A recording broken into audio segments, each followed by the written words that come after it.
Cover crops for absorbing nitrogen and phosphorus. The best ones probably are our grasses, our annual grasses that survive the winter. Why is that? Because if I use radish out there, radish actually takes up the highest concentration of nitrogen and phosphorus, but they'll get as big as my leg and they'll go down 3-4 feet deep in the soil. But what happens to radish in the middle of the winter time? They die out, all right? They turn to elephant snot, okay? They start to decompose, and as soon as they decompose, what happens to all the nitrogen and the phosphorus that's in the soil? It starts to leach. And if you've got a hole this big, and you've got long, and you've got tile, guess what? A little bit of melting snow, a little bit of rain, and it washes right out of the soil profile. We know this in Ohio because one watershed we were testing, and the researcher came to me and said, Jim, what's going on in this one watershed?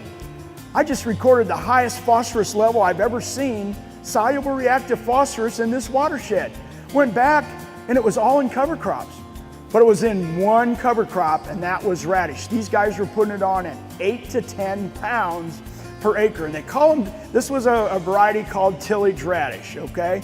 And that's what they do. They really till up the soil, they help with compaction, but you got all these holes this big, going that deep. We got a big frost, a big freeze, everything started to die. They started to stink like crazy, and all the nutrients got flushed out and all got into the waterway. So what do we recommend?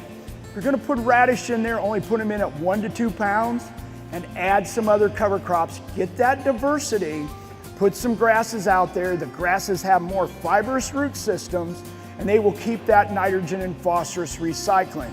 As soon as that radish dies, everybody thinks that these plants go dormant in the winter. That's just a human term for what goes on above ground. Below ground, it's very active. The roots are taking in nutrients all winter long. What are they doing? They're taking in nutrients so that in the spring they can form a seed head and they're just gonna take off. They're gonna use all those nutrients up so that they can use it for reproduction, okay? So what you have to look at when these cover crops are also terminated. And that's our biggest problem is a lot of times we will terminate them all at the same time. And then if they start to decompose for maybe a week or two, and we start to get a heavy rain after that, what happened to all the nutrients that we stored up all winter?